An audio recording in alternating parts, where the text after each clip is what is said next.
Assalamualaikum warahmatullahi wabarakatuh. Hai semuanya. Kembali lagi sama aku Livia dalam pembuatan learning journal ya, dalam mata kuliah penulisan berita dan juga artikel.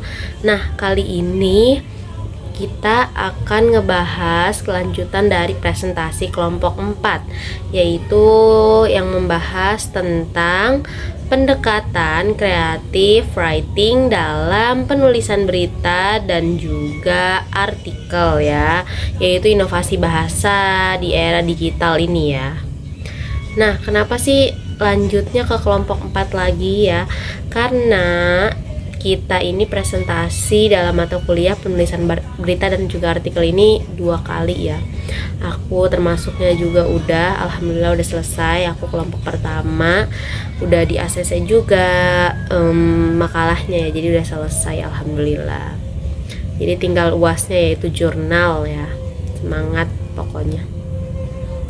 Oke, lanjut ke pembahasannya ya. Jadi dalam era digital ini yang ditandai oleh ledakan informasi dan juga perubahan pola konsumsi media ya, yang dimana kemampuan menulis yang efektif dan menarik menjadi kebutuhan mendesak, yaitu khususnya dalam bidang jurnalistik dan juga komunikasi massa ya.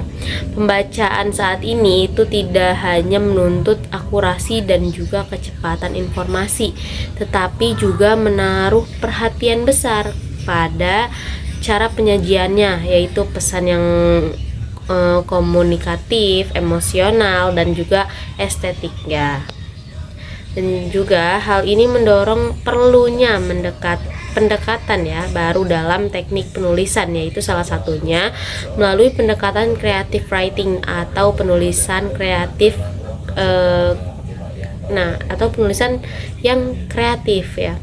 Nah, creative writing yaitu merupakan pendekatan menulis yang dimana berfokus pada ekspresi orisinal, juga penggunaan bahasa yang imajinatif, serta pengembangannya yang struktur naratif yang kuat ya. Jadi dalam konteks penulisan non-fiksi ini seperti berita dan juga artikel, itu pendekatannya tidak berarti meninggalkan fakta, melainkan mengemas fakta dengan teknik berita atau bercerita ya, dengan teknik bercerita yang menyentuh sisi emosionalnya dan intelektual pembaca. Jadi sebagaimana dikemukakan oleh seorang penulis berita massa kini, tidak cukup hanya menyampaikan informasi ya. Jadi dalam menyampaikan berita itu tidak cukup hanya untuk menyampaikan informasi, tetapi juga harus mampu bercerita ya. Jadi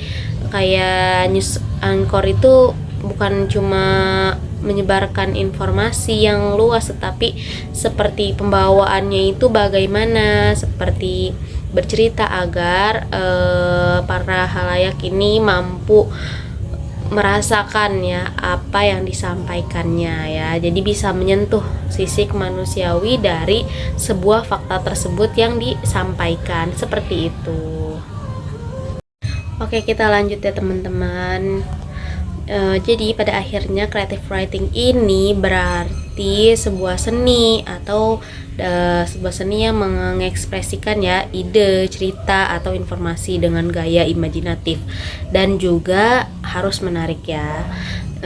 Perlu ya, karena untuk apa sih? Untuk pendekatan ini tidak hanya memperkaya tulisan baik secara fiksi maupun non-fiksi ya, seperti berita dan juga artikel, tetapi juga membangun koneksi emosional dengan pembaca. Juga kunci keberhasilannya terletak pada keseimbangan antara kebebasan berekspresi dan disiplin struktur, serta kemampuan menghidupkan kata-kata menjadi pengalaman yang memikat. Jadi dalam penyampaian berita itu ya harus sesuai, dan juga bukan hanya sesuai fakta, tetapi juga harus bisa mengekspresikan misalkan tentang berita kejadian atau peristiwa yang seperti tentang bencana alam, seperti itu harus kita bisa mengekspresikannya bagaimana, atau berita-berita yang kan bisa juga ya, berita bukan hanya tentang peristiwa-peristiwa yang menyedihkan atau seperti bencana alam atau seperti politik kayak begitu, tapi banyak juga kayak misalkan berita tentang kuliner kayak gitu tuh bisa ya. Jadi kita bisa memberi perasa atau membuat para halayak ini terbawa akan suasana yang kita sampaikan ya, informasi yang kita sampaikan. Jadi tentang seperti menyampaikan tentang sebuah kuliner kayak begitu, itu kita harus bisa membawakannya dengan santai, dengan asik kayak gitu, supaya para halayak juga merasakannya seperti itu. Jadi lebih bagusnya ya dalam kreatif penulisan ini, dalam berita dan juga artikel ya, kita harus mempunyai wawasan yang luas, gagasan atau ide yang kreatif dan menarik. Oke teman-teman, mungkin cukup segitu dulu ya. Next time minggu depan kita bakal buat learning journal lagi, bakal ketemu lagi. Entah itu learning journalnya kayaknya 3 kali lagi atau 2 kali ya. Jadi tetap stay tune, bentar lagi selesai. Bye bye.